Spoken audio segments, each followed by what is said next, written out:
Qatadah dan jumhur mayoritas ulama. Mereka menafsirkan Quran gini. Bapak lebih percaya mana? Ucapannya Ibnu Abbas atau saya? Nggak apa-apa, jangan enak sama saya, biasa aja. Lebih percaya mana? Ibnu Abbas atau saya? Iya, tapi kan yang nyampein sekarang siapa? Lihat ke depan ya. Pak Adi digentak sama dia barusan. Nih ucapan Ibnu Abbas dan Ibnu Mas'ud dan Imam Qatadah saya tulis di sini. Kelihatan nggak? Nih, nggak kelihatan. Fokus ya. Menafsirkan apa tadi? 4 bulan. Inna zulma, sesungguhnya kezaliman, fil ashhuril hurum, di bulan-bulan haram, a'zamu khati'atan wa wizran, maka dosanya Allah lipat gandain. Nyambung nggak nih? Jelas ya? Jelas gak ini? Orang yang berbuat dosa di 4 bulan haram, maka dosanya Allah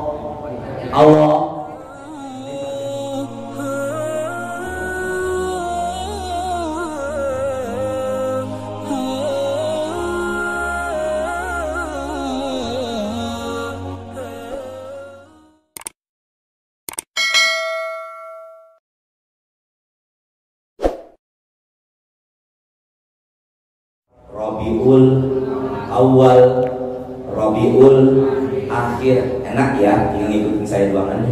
Jumadil, enak ya, ngikutin belakangnya. Rojab, Rabiul Awal, Rojab, habis Rojab, Sya'ban, habis Sya'ban, Ramadan, habis Ramadan, Syawal, habis Syawal, Zulqa'dah, dan habis Zulqa'dah Zulhijjah. Itu yang menamakan manusia, tapi yang memutar setahun 12 ada. Maka kalau ada yang tanya berapa jumlah bulan dalam setahun, jawabannya 12. Tahu dari mana? Ini bisa dipahami ya semuanya nih? Tidak tulis dulu, hanya sebagai pengetahuan saja. Tidak tulis dulu di handphone, ke depan dulu. Tadi kan namanya disesuaikan sama cuaca dan kondisi. Muharram, bulan mulia, nggak boleh perang. Sofar kosong, maka warganya pada pergi keluar rumah setelah sebelumnya nggak boleh keluar rumah. Rabiul Awal, masuklah mereka pulang dari berniaga berkumpul bersama keluarga. Rabiul Akhir, mereka masih menghabiskan kumpul bersama keluarga setelah di bulan Sofar mereka berdagang ke negeri Syam. Jumadil, masuklah musim dingin pertama di Arab. Jumadil, mulai berakhir musim dingin di Arab kuno kala itu. Ketujuhnya sebelum Sya'ban. Jangan ragu, mudahkan jemaah. Rojab itu bulan mulia, nggak boleh perang. Barulah mereka berniaga, tapi nggak sendiri, namanya Sya'ban, berkelompok. Pergi berdagangnya nggak sendiri-sendiri, berkelompok. Masuklah bulan turunnya Quran. Bulan apa? Ramadan. Kalau sekarang ulama mengartikan menghapus dosa, tapi dalam kamus Al-Munawwir Ramadan itu diartikan panas sekali. Ya, setelah Ramadan Lebaran, namanya di Syawal dengan huruf Shin. Kalau sekarang ulama mengartikan Syawal bulan peningkatan setelah Ramadan berlalu. Tapi kalau dalam kamus Arab Indonesia, Al-Munawwir, onta mengangkat ekor belakangnya siap untuk dikawini. Maka Syawal adalah bulan kawinnya onta. Apa artinya Syawal? Bulan peningkatan, bulan kawin. Itu kan zaman dulu. Habis Syawal, Qa'dah, Zul itu orang-orang, Qa'dah duduk-duduk, berarti orang-orang Arab di bulan itu santai di balkon-balkon rumah, di halaman rumah, duduk-duduk bersama keluarga. Setelah itu pada berangkat haji. Zul apa? Hijjah. Dan kalau begitu 12 bulan ini sudah tertulis di apa tadi itu? Tapi yang menamakan siapa? Nah, Kalau kalender Hijriah hitungannya qamar, bulan. Tapi kalau kalender Masehi hitungnya Syamsiah, mata. Berarti kalau begitu bedanya di mana? Bedanya itu ganti tanggal. Kalau kalender Masehi ganti tanggalnya pukul 00.00 tengah malam, benar nggak? Tapi kalau kalender Hijriah ganti tanggalnya akhir waktu asar atau masuk waktu maghrib. Bisa dipahami nggak? Sekarang saya tanya, ada orang meninggal dunia Jumat malam setelah Isya, itu meninggalnya Sabtu apa masih Jumat? Berarti hitungan Bapak bukan kalender Masehi. Bukan kalender, Masya Allah luar biasa, diingati sama dia. Berarti ada orang meninggal dunia Jumat malam setelah Isya, berarti meninggalnya kapan? Berarti hitungan Bapak bukan kalender Hijriah. Tapi apa? Di tetangga ada yang meninggal, umpama Bapak Ibu takziah, kata keluarga begini, alhamdulillah almarhumah meninggalnya bagus sekali hari Jumat setelah Isya. Udah diam aja. Berarti hitungan dia bukannya Hijriah. Apa? Jangan bilang begini, kemarin di Masjid Foresta Al-Firdaus ada ustadz bilang itu meninggalnya Pak bukan Jumat tapi hari Sabtu. Bapak salah, almarhumah meninggalnya bukan Jumat tapi Sabtu. Jangan ulangi lagi ya Pak, nanti dia akan marah. Ke siapa marahnya? Gitu ya. Jadi kalender Hijriah sama Miladiyah ganti tanggalnya beda. Bisa dipahami nggak? Bisa dipahami ya? Dah, fokus semuanya. Tapi di Indonesia itu sangat kental dengan tradisi. Ada masa raja yang begitu luar biasa kekuasaannya, namanya Sultan Agung.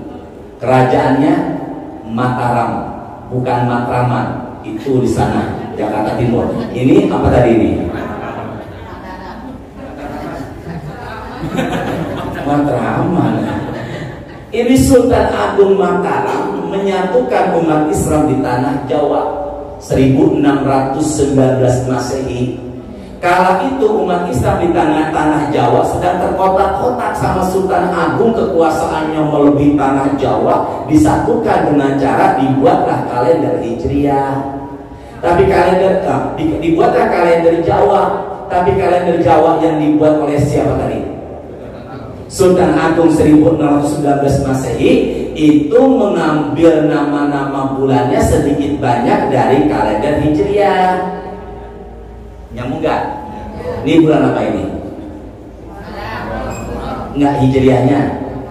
Di bulan Muharram ada hari yang istimewa, namanya 10 Muharram, disebut, ikut saya, Asyura. Pakai ain. Sini, Asyura. Nah, orang Indonesia beda sama orang Arab. Kalau orang Arab nggak pernah menyingkat-nyingkat. Kalau orang Indonesia namanya Yusuf, panggilannya namanya Syafi'i. Begitu pula Asyura. Jadi apa? Maka kalau begitu bulan ini dalam tradisi kita disebut bulan Suro. Jelas ya semua ya? Berarti Suro itu ngambilnya dari mana tadi? Asyura. Tapi anehnya di tradisi kita malam satu Suro itu dikultuskan, dibikin serem. Makanya zaman dulu masih saya kecil nonton layar tancap ada film serem, namanya Malam Satu.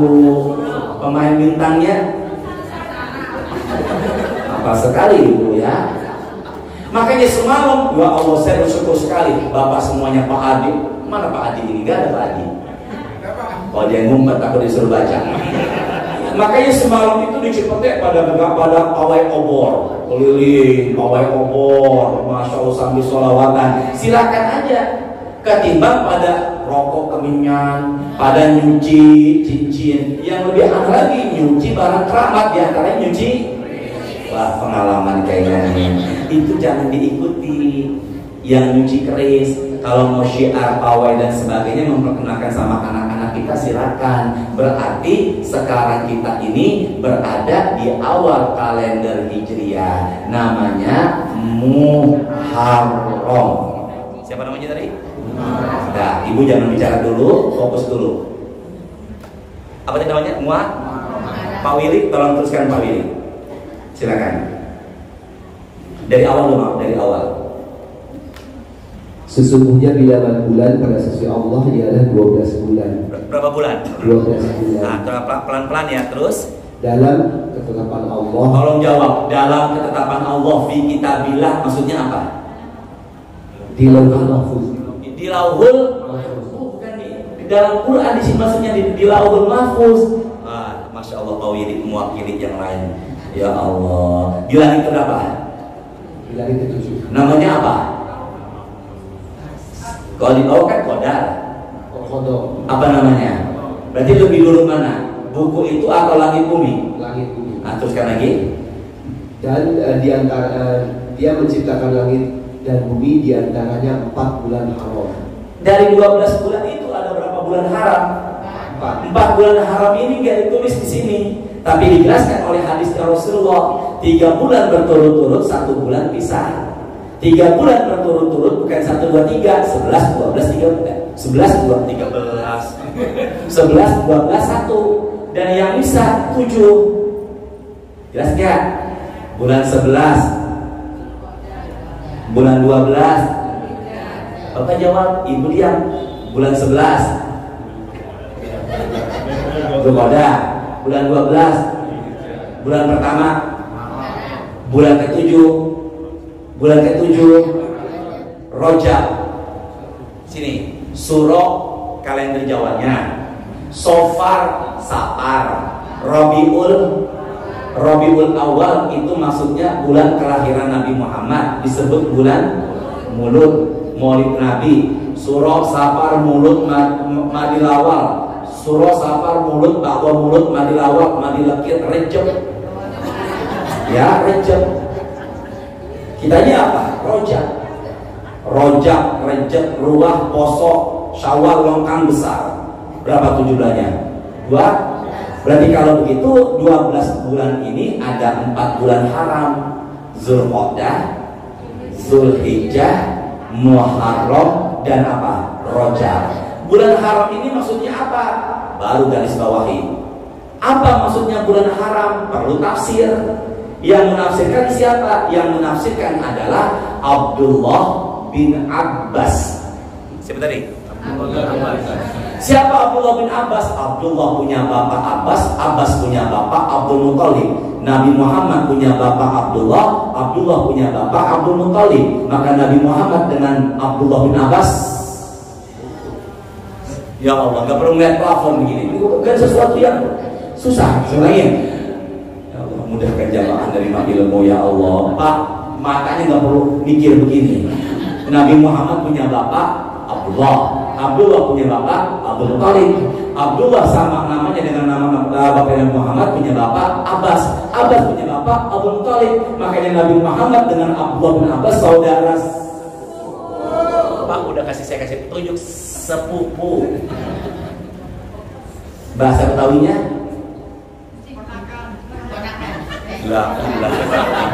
Muhammad Rasulullah. Sabar ya Allah, sabar ya Allah. Sepuh misanan.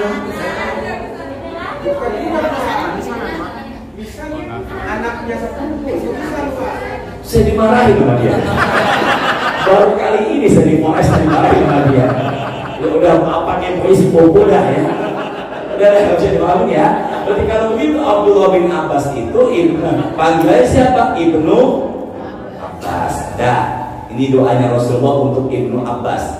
Allahumma faqihhu fid dini wa 'allimhu at-ta'wil.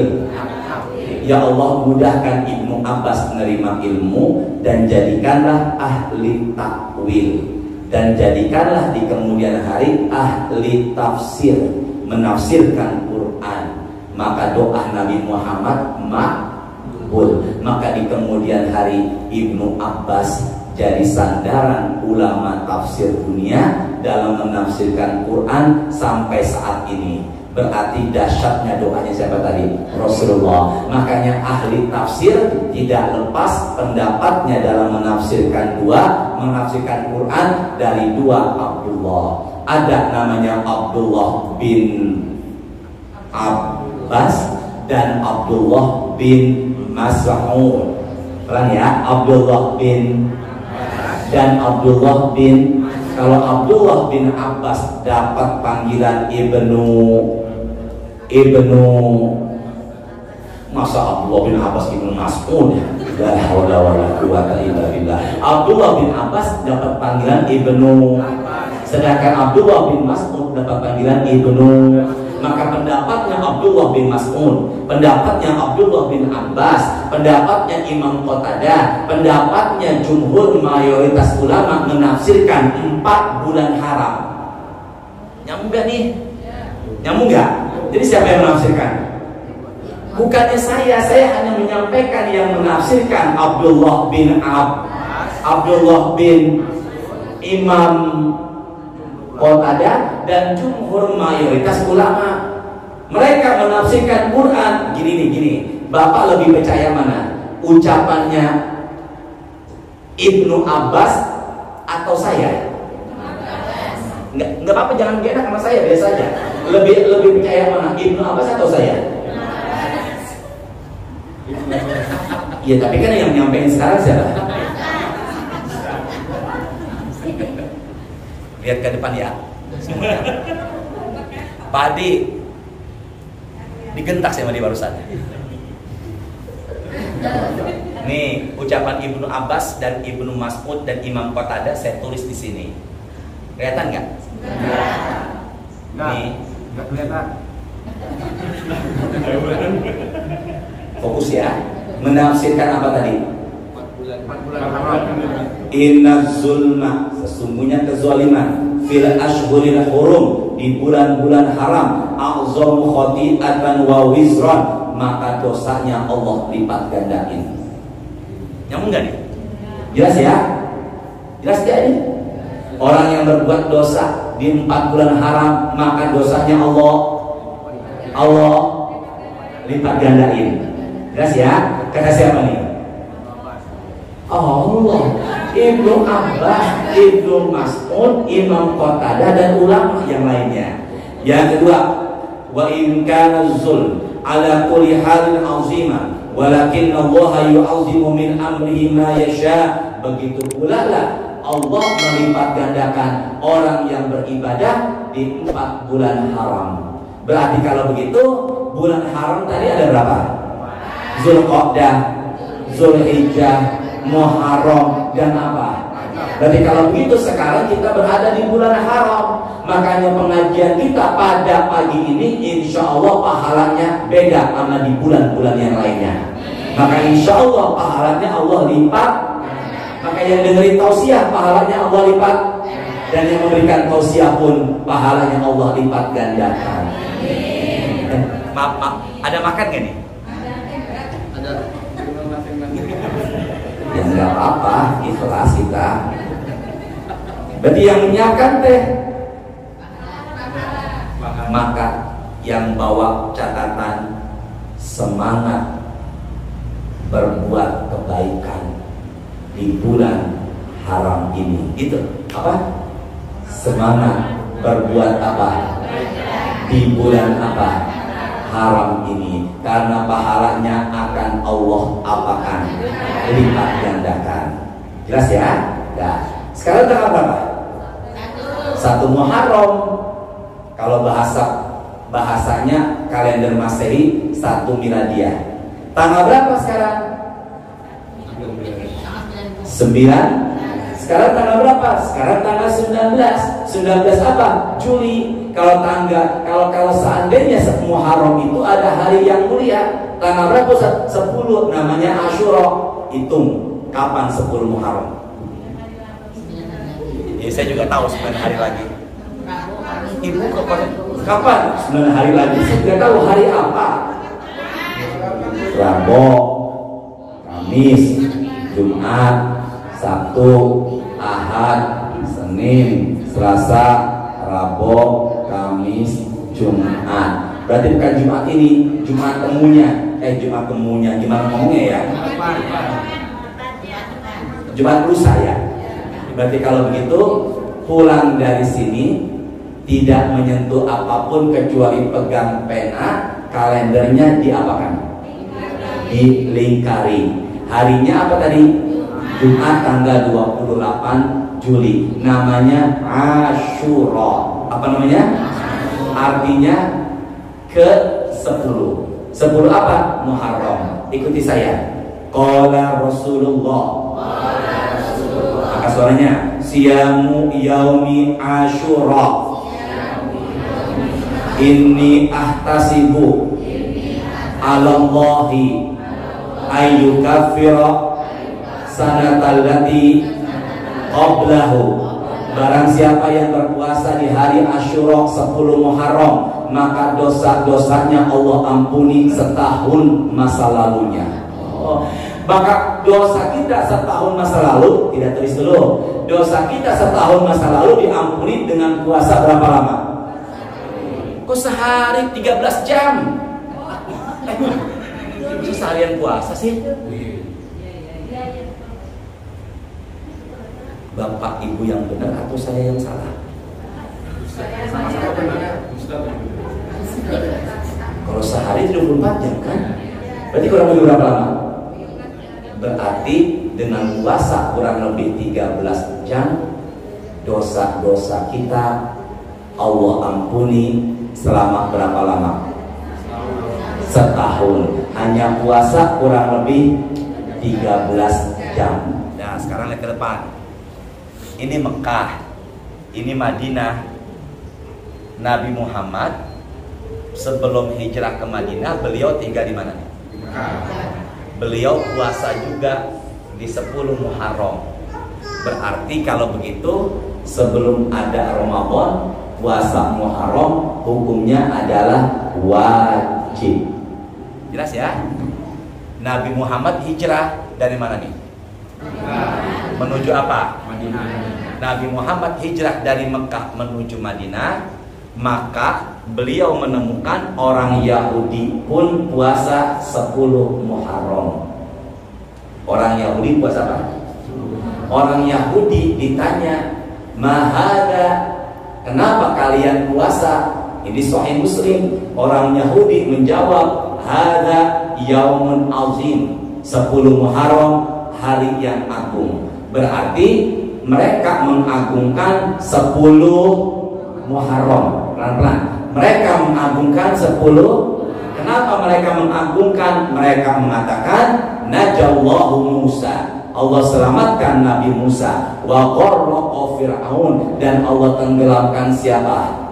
Berarti kalau begitu menurut keyakinan orang-orang Yahudi, Fir'aun itu ditenggelamkan di mana? Ditenggelamkan kapan? Kapan? 10. Jadi Fir'aun ditenggelamkan di 10 Muharram. Bagaimana bentuknya Ustaz? Kemarin sebelum puasa Ramadan, saya dan rombongan ke Mesir, kemudian ngeliat jasadnya Fir'aun masih utuh, mumi, dan tangannya sebelah kiri dia begini. Bukannya sedang takbir. Kenapa Ustaz? Ini artinya sedang menghalau ombak yang menimpa dirinya ketika sedang sekarat. Berarti ombak menghantam di permukaan, dia tangannya begini. Berarti Fir'aun jasadnya masih ada apa enggak? Buka Quran 10:90. Nah, samping Pak Willy. Samping Pak Willy sebelah kiri. Pak Teguh. Pak siapa namanya? Pak Teguh. 10:90.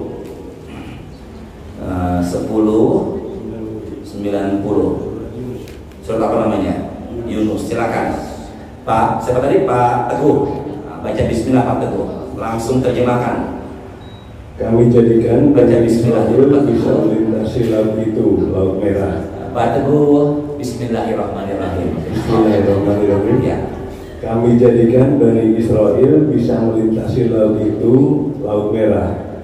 Lalu Fir'aun dan bala tentaranya mengikuti mereka untuk menganiaya dan menindas, hingga ketika Fir'aun hampir mati tenggelam, dia Sebentar. Bu, tidak buka Quran yuk. Ke depan semuanya.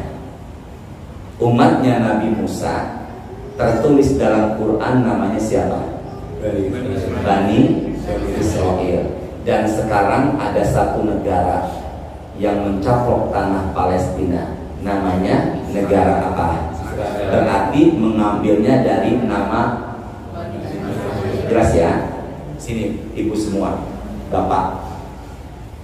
Kala itu Bani Israel adalah pendatang, sedangkan Fir'aun dan kaumnya adalah pribumi, disebut Kipti.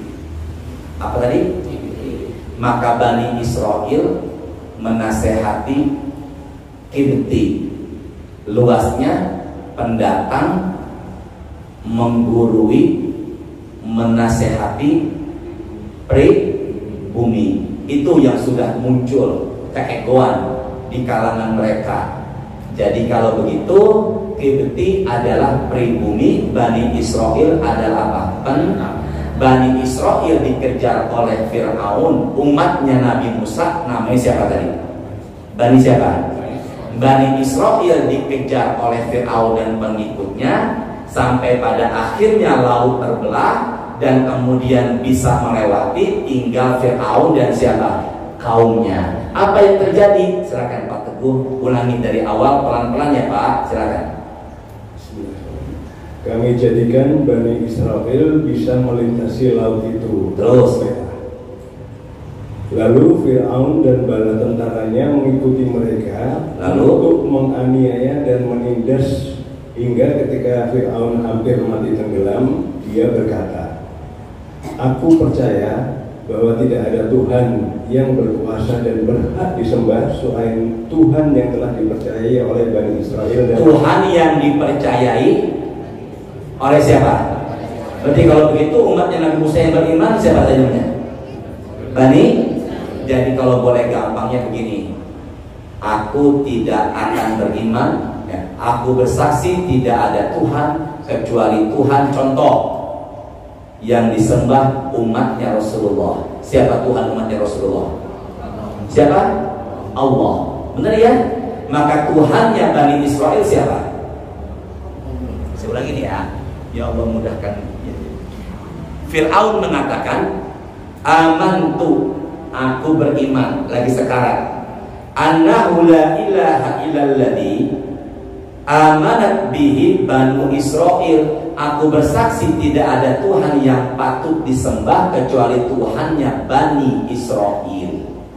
Aku bersaksi tidak ada Tuhan yang patut disembah kecuali Tuhannya umatnya Rasulullah. Siapa Tuhan umatnya Nabi Muhammad? Allah. Kalau Tuhan umatnya Bani Israel kala itu siapa? Allah. Berarti kalau begitu ucapan Fir'aun la ilaha illallah, berarti taubatnya Fir'aun lagi sekarang. Nyambung gak nih? Berarti kalau tanya apakah Fir'aun pernah taubat semasa hidupnya? Pernah. Tapi sayangnya taubatnya ketika sedang apa? Maka malaikat Jibril membantu tenggelamnya, dan di mulutnya disumpal dengan tanah diambil dari dasar laut yang paling dalam. Oleh siapa? Jibril. Dan di kalimat terakhirnya di ayat ini Fir'aun mengatakan wa ana minal muslimin, dan aku termasuk orang-orang yang berserah diri. Dan dia mengaku muslim lagi sekarang. Dijawab sama Allah di ayat 91 berikutnya. Silakan Pak Teguh. Bismillahirrahmanirrahim. Apakah baru sekarang kamu beriman? Kenapa sekarang taubat? Kata siapa nih? Berarti kalau begitu taubat Fir'aun diterima enggak? Makanya taubat manusia tidak akan diterima kalau taubatnya sudah ruh berada di mana nih? Berarti nggak diterima. Akhirnya diabadikan sama Allah jadi pelajaran buat umat manusia sesudahnya. Dijawab dengan kalimat berikutnya ayat 92. Silakan Pak. Pada hari ini kami selamatkan jasadmu. Pada hari ini sekarang kami selamatkan jasadmu, kami utuhkan jasadmu. Di mana? Di Mathab Museum Mesir, namanya Ramses keempat. Betul? Jadi kalau gitu Fir'aun sekarang ada apa enggak? Maksudnya dia nggak boleh foto, gelap. Kenapa? Khawatir cahaya foto dari handphone itu membuat sesuatu yang melenyapkan tubuhnya Fir'aun. Makanya nggak boleh ada foto, maksudnya itu. Ditunjukin, ini Ramses yang keempat di zaman Nabi Musa, tangannya sambil begini, sendirian dia begini tangannya. Berarti apa yang terjadi Ustaz? Fal yauma nunajjika bi badani.